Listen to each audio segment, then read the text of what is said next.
सरपंच संतोष देशमुख यांच्या सुनावणीतील या दुसऱ्या सुनावणीत प्रामुख्याने आरोपी एक वाल्मिक याने काही कागदपत्रांची मागणी केली होती आणि त्या सगळ्या कागदपत्रांची जंत्री आज सीआयडी तर्फे आम्ही न्यायालयात सादर केली।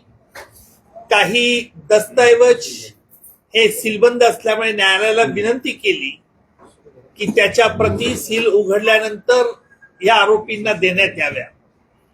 दुसरा महत्वाचा मुद्दा म्हणजे आरोपी वाल्मिक याने या खटल्यातून मला निर्दोष मुक्त करावे, कारण माझ्या विरुद्ध कोणताही प्राथमिक पुरावा नाही अशा तऱ्हेचा न्यायालयात अर्ज केलेला आहे।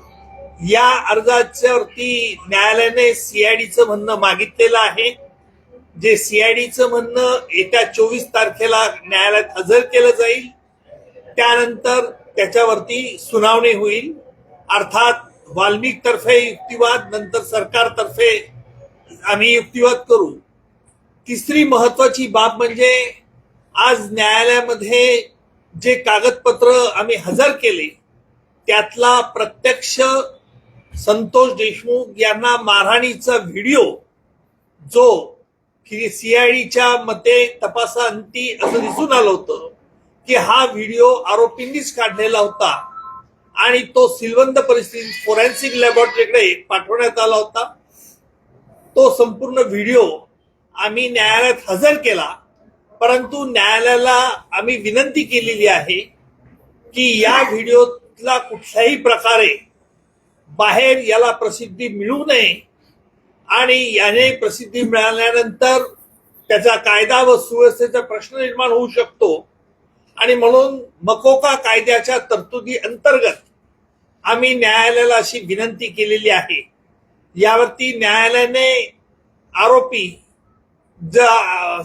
सगळ्या आरोपींचं म्हणणं त्यांनी मागितलेलं आहे आणि त्यांचं म्हणणं ते 24 तारखेला दिलं जाईल। त्याच्यानंतर या संदर्भात देखील सुनावणी होईल। चौथा मुद्दा आजच्या सुनावणीमध्ये आरोपी वाल्मिक याची चल आणि अचल जी स्थावर मिळकत आहे ही जप्त करण्यात यावी असा न्यायालयात आम्ही अर्ज दिलेला आहे। त्या अर्जावरती अद्यापही वाल्मिक तर्फे खुलासा दाखल करण्यात आलेला नाही। त्याच्यानंतर त्या अर्जावरची सुनावणी पुढे रीतसर होईल।